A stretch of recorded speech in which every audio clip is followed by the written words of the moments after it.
창세기 37장. 야곱은 자기 아버지가 몸부쳐 살던 땅, 곧 가나안 땅에서 살았다. 야곱의 역사는 이러하다. 17살 된 소년 요셉이 아버지의 첩들인 비라와 실바가 낳은 형들과 함께 양을 치는데 요셉은 형들의 허물을 아버지에게 일러바치곤 하였다. 이스라엘은 늙음하게 요셉을 얻었으므로 다른 아들들보다 요셉을 더 사랑하여서 그에게 화려한 옷을 지어서 입혔다. 형들은 아버지가 그를 자기들보다 더 사랑하는 것을 보고서 요셉을 미워하며 그에게 말 한마디도 다정스럽게 하는 법이 없었다. 한 번은 요셉이 꿈을 꾸고서 그것을 형들에게 말한 일이 있는데 그 일이 있은 뒤로부터 형들은 그를 더욱 더 미워하였다. 요셉이 형들에게 말하였다. 내가 꾼 꿈 이야기를 한번 들어보셔요. 우리가 밭에서 곡식단을 묶고 있었어요.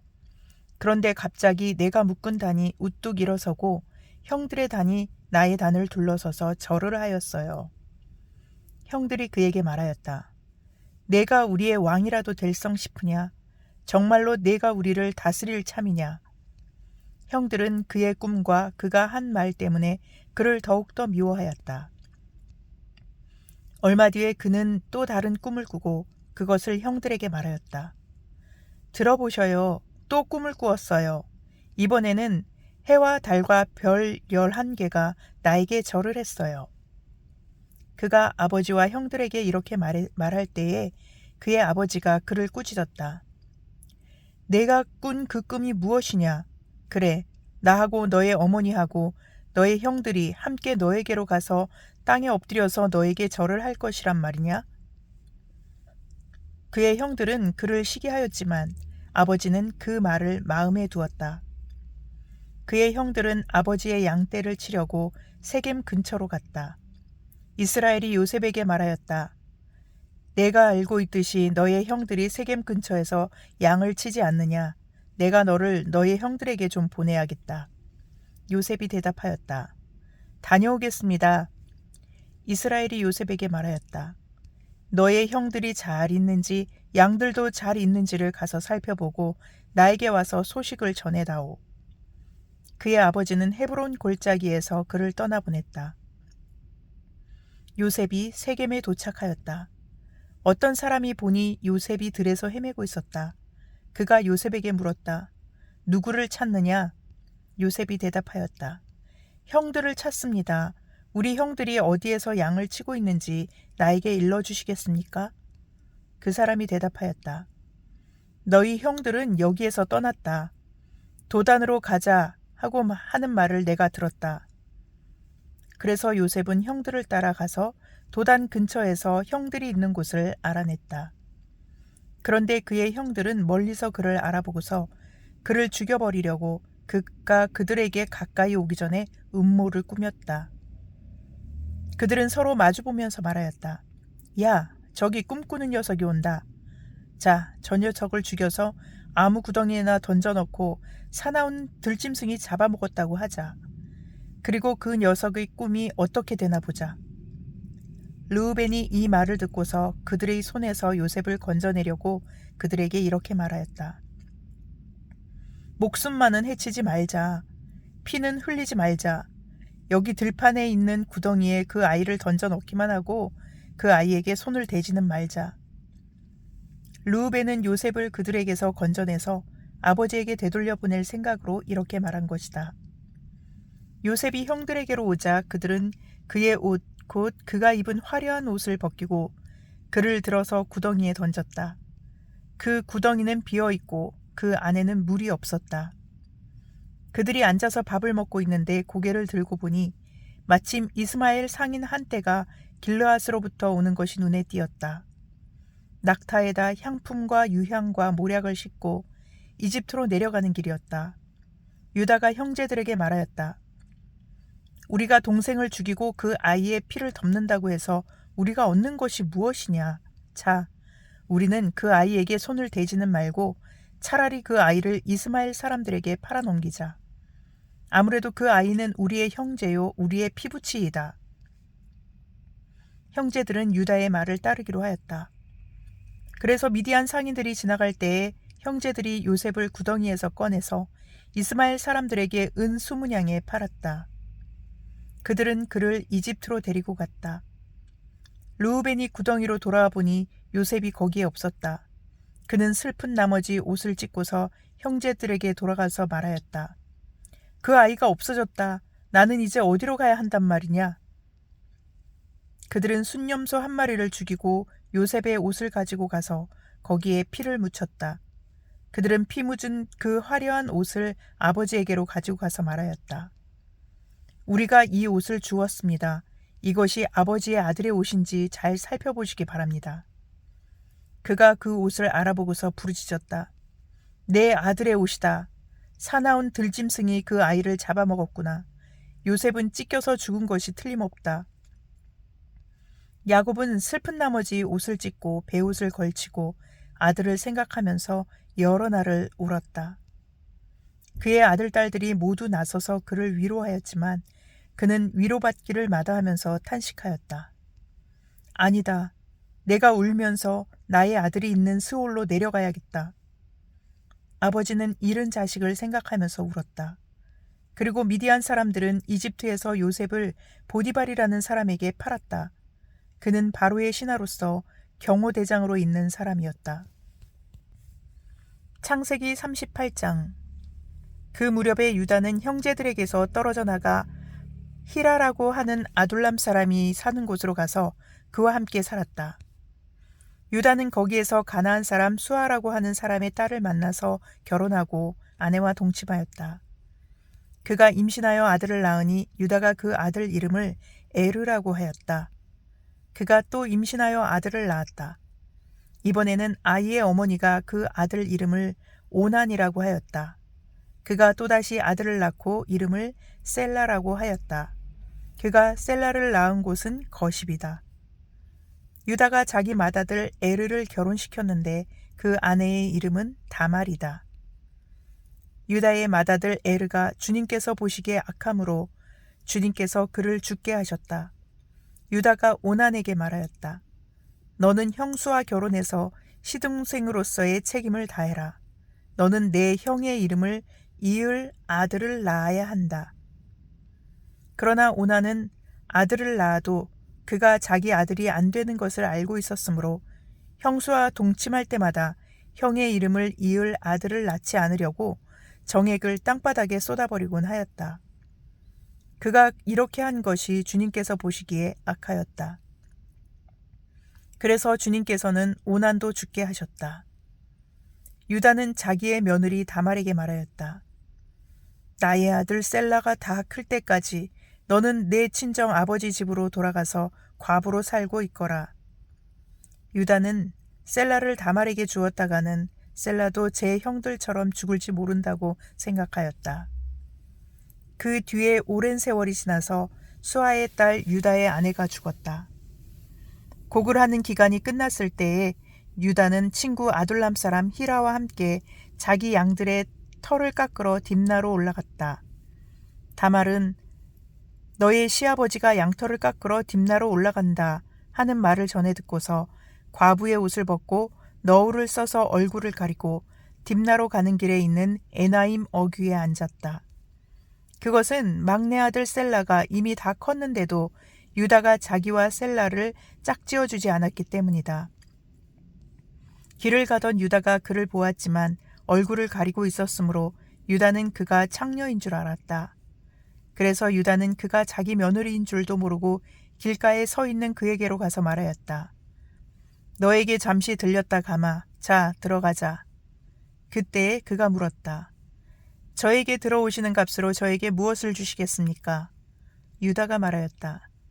나의 가축대에서 새끼 염소 한 마리를 보내마. 그가 물었다. 그것을 보내실 때까지 어떤 물건이든지 담보물을 주시겠습니까? 유다가 물었다. 내가 너에게 어떤 담보물을 주랴? 그가 대답하였다. 가지고 계신 도장과 허리끈과 가지고 다니시는 지팡이면 됩니다. 그래서 유다는 그것들을 그에게 맡기고서 그에게 들어갔는데 다말이 유다의 아이를 임신하게 되었다. 다말은 집으로 돌아와서 너울을 벗고 도로 과부의 옷을 입었다. 한편 유다는 자기 친구 아둘람 사람 편에 새끼 염소 한 마리를 보내고 그 여인에게서 담보물을 찾아오게 하였으나 그 친구가 그 여인을 찾지 못하였다. 그 친구는 거기에 사는 사람들에게 에나임으로 가는 길 가에 서 있던 창녀가 어디에 있느냐고 물었다. 그러자 그들의 말이 거기에는 창녀는 없다고 하였다. 그는 유다에게 돌아가서 말하였다. 그 여인을 찾지 못하였네. 그보다도 거기에 사는 사람들이 그러는데 거기에는 창녀가 없다고 하네. 유다가 말하였다. 가질 테면 가지라지. 잘못하다가는 창피만 당하겠네. 어찌하였든지 나는 새끼 염소 한 마리를 보냈는데 다만 자네가 그 여인을 찾지 못한 것뿐일세. 석 달쯤 지난 다음에 유다는 자기의 며느리 다말이 창녀짓을 하여 임신까지 했다는 소문을 들었다. 유다가 명하였다. 그를 끌어내서 화형에 처하여라. 그는 끌려 나오면서 시아버지에게 전가를 보냈다. 저는 이 물건 임자의 아이를 배웠습니다. 하고 말하였다. 다말은 또 말을 계속하였다. 잘 살펴보십시오. 이 도장과 이 허리끈과 이 지팡이가 누구의 것입니까? 유다는 그 물건들을 알아보았다. 그 아이가 나보다 옳다. 나의 아들 셀라를 그 아이와 결혼시켰어야 했는데 하고 말하였다. 유다는 그 뒤로 다시는 그를 가까이 하지 않았다. 다말이 몸을 풀 때가 되었는데 태 안에는 쌍둥이가 들어있었다. 아기를 막 낳으려고 하는데 한 아기가 손을 내밀었다. 산파가 진홍색 실을 가져다가 그 아이의 손목에 감고서 말하였다. 이 아이가 먼저 나온 녀석이다. 그러나 그 아이는 손을 안으로 다시 끌어들였다. 그런 다음에 그의 아우가 먼저 나왔다. 산파가 어찌하여 내가 터뜨리고 나오느냐 하고 말하였다. 그래서 이 아이의 이름을 베레스라고 하고 그의 형 곧 진홍색 실로 손목이 묶인 아이가 뒤에 나오니 아이 이름을 세라라고 하였다. 창세기 39장. 요셉이 이집트로 끌려갔다. 요셉을 이집트로 끌고 내려간 이스마엘 사람들은 바로의 신하인 경호대장 이집트 사람 보디발에게 요셉을 팔았다. 주님께서 요셉과 함께 계셔서 앞길이 잘 열리도록 그를 돌보셨다. 요셉은 그 주인 이집트 사람의 집에서 살게 되었다. 그 주인은 주님께서 요셉과 함께 계시며 요셉이 하는 일마다 잘 되도록 주님께서 돌보신다는 것을 알았다. 주인은 요셉이 눈에 들어서 그를 신복으로 삼고 집안일과 재산을 모두 요셉에게 맡겨 관리하게 하였다. 그가 요셉에게 자기의 집안일과 그 모든 재산을 맡겨서 관리하게 한 그때부터 주님께서 요셉을 보시고 그 이집트 사람의 집에 복을 내리셨다. 주님께서 내리시는 복이 주인의 집 안에 있는 것이든지 밭에 있는 것이든지 그 주인이 가진 모든 것에 미쳤다. 그래서 그 주인은 자기가 가진 모든 것을 요셉에게 맡겨서 관리하게 하고 자기의 먹거리를 빼고는 아무것도 간섭하지 않았다. 요셉은 용모가 준수하고 잘생긴 미남이었다. 일이 이렇게 된 지 얼마 지나지 않아서 주인의 아내가 요셉에게 눈짓을 하며 나하고 침실로 가요 하고 깨웠다. 그러나 요셉은 거절하면서 주인의 아내에게 말하였다. 주인께서는 모든 것을 나에게 맡겨 관리하게 하시고는 집안일에는 아무것도 간섭하지 않으십니다. 주인께서는 가지신 모든 것을 나에게 맡기셨으므로 이 집안에서는 나의 위에는 아무도 없습니다. 나의 주인께서 나의 마음대로 하지 못하게 한 것은 한 가지뿐입니다. 그것은 마님입니다. 마님은 주인 어른의 부인이시기 때문입니다. 그런데 내가 어찌 이런 나쁜 일을 저질러서 하나님을 거역하는 죄를 지을 수 있겠습니까?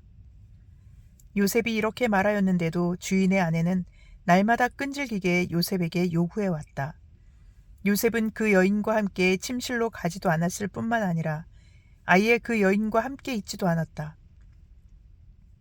하루는 요셉이 할 일이 있어서 집 안으로 들어갔는데 그 집 종들이 집 안에 하나도 없었다. 여인이 요셉의 옷을 붙잡고 나하고 침실로 가요 하고 졸랐다. 그러나 요셉은 붙잡힌 자기의 옷을 그의 손에 버려둔 채 뿌리치고 집 바깥으로 뛰어나갔다. 여인은 요셉이 그 옷을 자기의 손에 버려둔 채 집 바깥으로 뛰어나가는 것을 보고 집에서 일하는 종들을 불러다가 말하였다. 이것 좀 보아라. 주인이 우리를 비웃음거리로 만들려고 이 히브리 녀석을 데려다 놓았구나. 그가 나를 욕보이려고 달려들기에 내가 고함을 질렀더니 그는 내가 고함을 지르는 소리를 듣고 제 옷을 여기에 내버리고 바깥으로 뛰어나갔다. 이렇게 말하고 그 여인은 그 옷을 곁에 놓고 주인이 집으로 돌아오기를 기다렸다. 주인이 돌아오자 그에게 이렇게 일러 바쳤다. 당신이 데려다 놓은 저 히브리 사람이 나를 농락하려고 나에게 달려들었어요. 내가 사람 살리라고 고함을 질렀더니 옷을 내 앞에 버려두고 바깥으로 뛰어나갔어요. 주인은 자기 아내에게서 당신의 종이 나에게 이 같은 행패를 부렸어요 하는 말을 듣고서 화가 치밀어 올랐다. 요셉의 주인은 요셉을 잡아서 감옥에 가두었다. 그곳은 왕의 죄수들을 가두는 곳이었다. 요셉이 감옥에 갇혔으나 주님께서 그와 함께 계시면서 돌보아 주시고 그를 한결같이 사랑하셔서 간수장의 눈에 들게 하셨다. 간수장은 감옥 안에 있는 죄수들 모두 요셉에게 맡기고 감옥 안에서 일어나는 온갖 일을 요셉이 혼자 처리하게 하였다. 간수장은 요셉에게 모든 일을 맡기고 아무것도 간섭하지 않았다. 그렇게 된 것은 주님께서 요셉과 함께 계시기 때문이며 주님께서 요셉을 돌보셔서 그가 하는 일은 무엇이나 다 잘되게 해주셨기 때문이다. 시편 13편. 주님, 언제까지 나를 잊으시렵니까? 영원히 잊으시렵니까? 언제까지 나를 외면하시렵니까? 언제까지 나의 영혼이 아픔을 견디어야 합니까? 언제까지 고통을 받으며 괴로워하여야 합니까? 언제까지 내 앞에서 의기양양한 원수의 꼴을 보고만 있어야 합니까? 나를 굽어 살펴 주십시오. 나에게 응답하여 주십시오. 주 나의 하나님, 내가 죽음의 잠에 빠지지 않게 나의 눈을 뜨게 하여 주십시오. 나의 원수가 내가 그를 이겼다 하고 말할까 두렵습니다. 내가 흔들릴 때에 나의 대적들이 기뻐할까 두렵습니다. 그러나 나는 주님의 한결같은 사랑을 의지합니다. 주님께서 구원하여 주실 그때에 나의 마음은 기쁨에 넘칠 것입니다. 주님께서 나를 너그럽게 대하여 주셔서 내가 주님께 찬송을 드리겠습니다. 아멘.